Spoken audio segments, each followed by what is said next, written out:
2012. That's my first book came out in 2010, and I got asked to be a guest speaker, and then I made a member, and I've been a member ever since. It's been a fun ride being a member of the club. Recently, I had my second edition come out. This one, it came out just in time for D23. It was actually cutting it kind of close. Yeah. This is my first one. This came out in 2010, and it's a great book. It has about 1,000 fun facts in it, 105 photos. And then my second book has over 3,700 fun facts and 750 pictures, and it's 700 pages long. So I started writing in 2006. I started learning fun facts about Disneyland. So I started logging them in my computer. Then I would print out my fun facts and I would take them to the park with me and read them to people in line. I'd make friends. And then I decided I should just make this into a little booklet.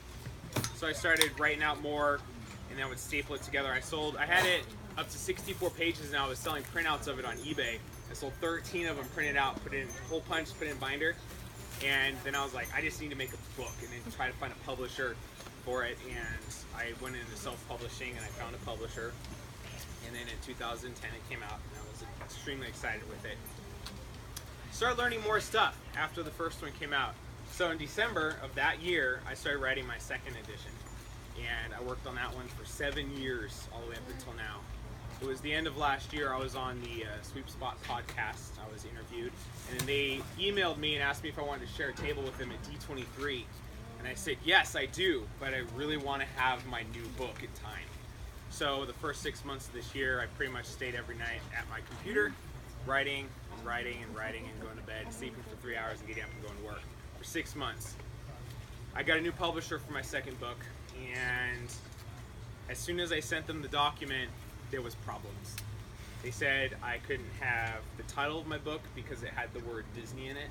They said I couldn't use pictures in my book because it's pictures of Disney property. They said I couldn't use anything that was in quotes. They said I had to have permission from every single person I got photos from, which was fine. I got permission from everybody. But it was just one thing after another. And at that point, I had turned in the document with enough time for it to be printed specifically for D23. And they just kept, it would take them a day to get back to me. Then I'd have to make changes and then fix it, do it again. They'd find something else a day later. I'd fix it, send it in. I changed the name of my book. I had to go through my book, change it wherever it said the name of my book. I had to reorganize every single page number because everything would shift the layout when I take pictures out, or I had to take the lyrics out to some of the songs. It was a huge hassle, and I sent it in for the last time where it could possibly maybe not have been printed in time, and they said, no, there's still all this stuff wrong. You need to have permission from Disney to have your book made. I said, but I've had them as my publisher since 2014. That's when I signed on with them. That's when I paid to use them. And they knew the title of my first book. They had the ISBN for my first book. They knew exactly what it was about. The front cover is very similar to the other one, with the same title and everything. Why didn't you tell me that there was going to be issues with this? Well, we don't actually look at anything until you actually turn it in. But you saw the cover of my book. Well, I should have guessed it, because the very first problem I had with them was back at the beginning of the year. I found out that my book couldn't be the same size as my first edition. They said it has to be 6 by 9 inches. I said that's not what I was told when I signed up. I was told that it could be the same size because I wanted it. I have a little bit of OCD, and I wanted my books to be the same size. It could be thicker, but it has to be sitting on the bookshelf. So I was like, fine. And I shrunk it down. So before I shrunk it, it was 550 pages compared to the 220 of the first one. So that gives you a rough guesstimate of how much larger the second one is, about 2.5 times larger. Well, after I got that email saying that I had to have permission from Disney, and we're 3 weeks out from D23, I said, I'm sorry, I'm gonna have to try to find somebody else. And the Sweep Spot podcast guys wrote the book Cleaning the Kingdom. They used to be Disney custodians. It's a good book, great stories. And Russell Flores' book, Seen Unseen Disneyland, and more Seen Unseen Disneyland. They used David Smith, not Dave Smith, David Smith. He's the author of the Hidden Mickey's novels, and he's done self-publishing. He's like a manager. So he contacts the printer, shipping. you know, stuff like that. So he has his hands in a lot of places. So I called him. We talked on the phone for an hour, first time we talked, and he said he could do my book the way it is. And I said, but there's 3 weeks left. He's like, let me call my guy and see what we can do.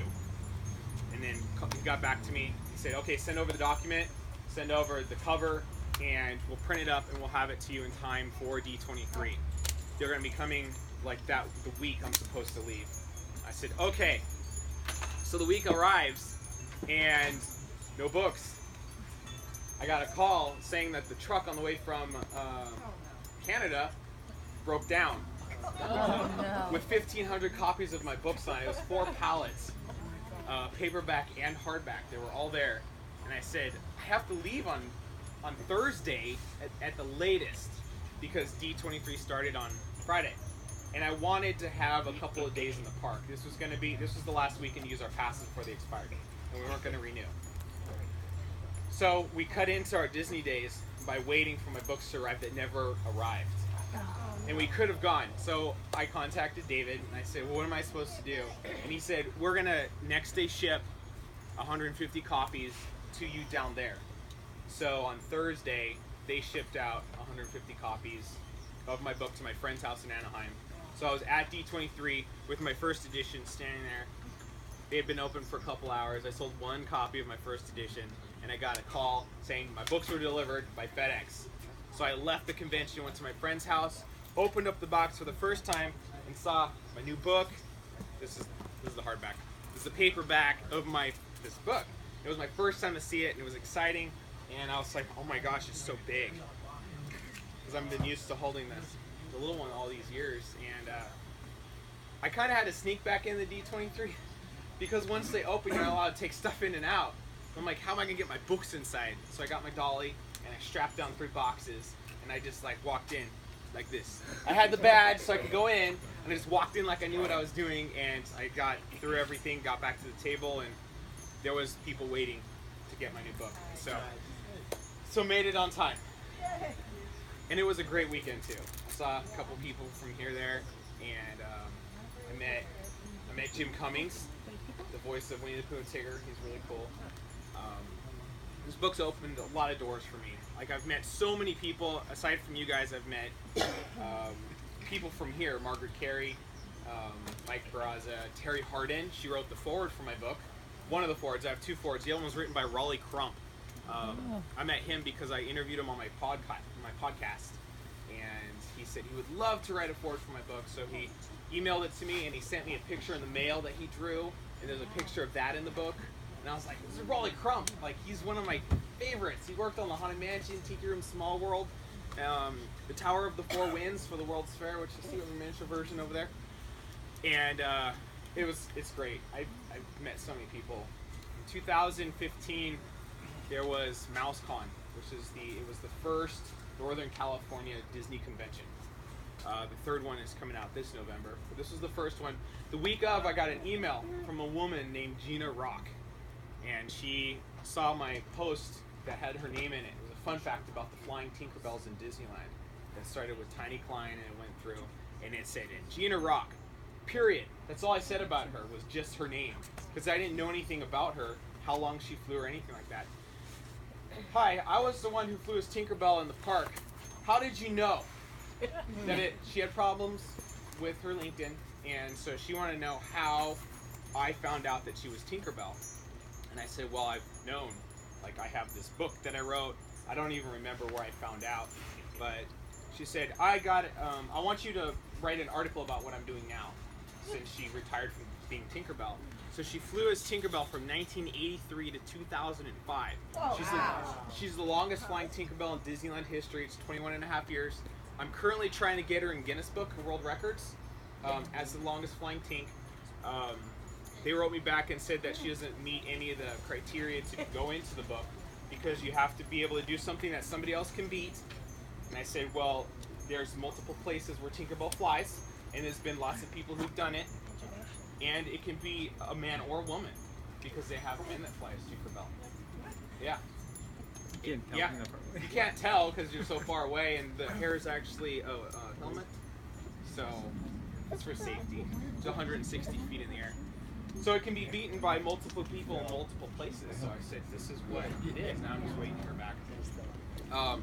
So she wanted me to write an article about what she's doing now. So since she retired, she became an engineer, and her company contracts with FEMA. She goes to natural disasters, and her very first job was Hurricane Katrina. She was sitting in class, and she got a page on her beeper to go to Hurricane Katrina because they needed her there. And so what she does is she assesses values of houses and property and stuff. And while she was there at people's houses, she would distract children by asking them to draw pictures of what they experienced during these natural disasters. It's called picture art therapy. And so she collected over 250 drawings from these kids, either in crayon, pencil, pens, and she's putting together a book. And she wanted my help to promote it. She ran into a little snag with the company where they don't want her doing it now. So we'll see what happens with that. Last summer she, so at the beginning of last year, my article was published in the Disneyana newsletter, and everybody then knew who Gina Rock was. Nobody really knew who she was before that. Last summer she contacted me and she said, I want you to be my PR manager. I was like, I don't know how to do that. Do I have time for that? And so she said, just be the middleman for people wanting to contact me or get me on podcasts and whatnot. So she's been on a couple podcasts for interviews. I send her a bunch of printed out photos of her, and she signs them and sends them back to me autographed. I have a bunch of them here, so I collect the money for them and then send them to her, and that way it gets people to know. I mean, she's the longest flying Tinkerbell in Disneyland history. I'm just glad I got to be a part of that. So yeah. Does anybody have any questions? Did all your other books ever show up? They did. Actually, they said, well, they'll be there on Monday. And I said, I'll still be at Disneyland. In a wedding. Yeah, because I was in a wedding for them at Disneyland. So it was at the Disneyland Hotel, and it was awesome because they had Dole Whip cake and churro cake. Churro and Dole Whip cake, yeah. And then we all went into the park in our tuxedos and went on Splash Mountain and got wet. And got confused with cast members multiple times. Yeah. And what happened at 9 p.m.? Oh, at 9 p.m. This is the 17th. This was the last day of our season passes. I guess the tickets are on Eastern time because at 9 o'clock our tickets stop working for fast passes. Oh. And the cast members are trying to figure it out because it ends at midnight. So basically after 9 o'clock we couldn't get fast passes for anything because by the time we would make it down to Main Street to City Hall and figure out what was going on, there'd be no time left. So we ended up leaving early. It was my first time to actually go behind Main Street down by Jungle Cruise through that corridor that they opened up. I had never been there before. So I'm taking pictures. This is really cool to go someplace. I've been going there for years, not as long as some of you have been going, but there's still stuff that I see that I've never seen before. And it was really cool. So our passes expired. We won't renew them until, probably a year or two, because we're saving up for our wedding. Yay! Yeah, I'll probably wait till Star Wars Land opens, maybe. I don't want to miss a year though. I want to try to squeeze a trip in because I've been going every year since 2001, so I don't really want to miss it. But I am working on a 3rd edition. I haven't started yet. I'm going to. It's going to come out after Star Wars Land, at least a year after, because I want information to come out for it. People to be interviewed, what went into making Star Wars Land. Sorry, Star Wars Galaxy's Edge. So how do you get your information? I talked to people who work there. I talked to some Imagineers. Recently, the Imagineer talking didn't happen until after the first book came out, because then I started meeting more people. I've watched a lot of interviews, documentaries. I've read lots of books. There's a lot of blog posts. Mark Eads is an Imagineer for Disney. He was an Imagineer for 20 years, and now he's been a journalist for 20 years. Recently retired, 2 weeks ago. And for Orange County Register. Orange County Register, and you just read his articles. They're full of information because he worked there, so he knows lots of stuff. And so I find bits of information and then add it to my book. Sometimes I'll find information, this is really cool, and I go to put it in, and I'm oh, I already knew that. But I didn't realize it because it's already there. There's a lot of stuff I don't know. There's a lot of stuff I don't know. People think I know everything about Disney. I don't. I learn stuff every day. I forget stuff every day too. I was just listening to a podcast interview with Jim Korkis, who's written, I don't know, 12 books. He knows a lot about Disney. I was listening to him talk. I'm like, I didn't. He's forgotten more than those people. Yeah, I didn't know any of this stuff. He knows a lot of stuff. He made it seem like I didn't know anything. And I just learned a new fun fact from him on his podcast interview. So at the entrance to Critter Country, it used to be Bear Country, and they had Rufus's cage, and you can hear him snoring, or cave, you can hear him snoring. Right. And then now it's on Splash Mountain, and it's Bear's cage. Well, that snoring sound is actually Pinto Colvig, and it's an outtake recording from Snow White of sleeping. And then they just used it, and I'm like, what? I had no idea. I just found that out, because I find out stuff all the time.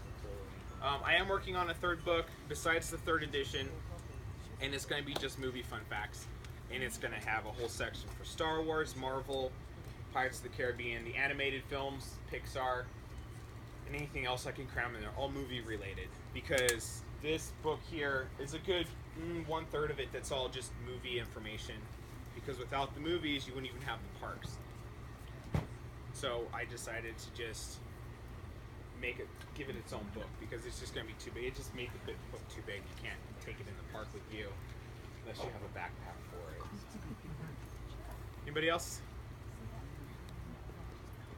Other questions? So you're available now for signing? Well, available now for signing. So the paperback is $20. The hardback is $30. You can get a discount if you get multiple books. My first edition is available for $13. Because I wasn't sure if my second edition would get here in time, I ordered 100 of them, and so now I have 120 copies of my Christmas presents. Anybody thinking Yeah, about Christmas they make great Christmas presents. There's a whole section on tips and tricks, how to save money, but you guys go a lot, so you already know. That's more for first time. What? You can save money at Disneyland? You can. Yeah. You don't have to buy a coffee twice. It's cool. There you go. I don't know, how did they make a Dole Whip wedding cake? Was it cups? No, it was a flat. It was cake, and it was just We'll flavored. bombard them. We'll make them come. Oh yeah. Thank you. We want to give you a little Thanks. something. Or something. Have it or not. We'll see if he has it or not. It's in a good box. He doesn't have the box. We don't have a box. I don't have the box. I don't have. It's paperweight. Let's see. It's a Club 33 paperweight. Nice.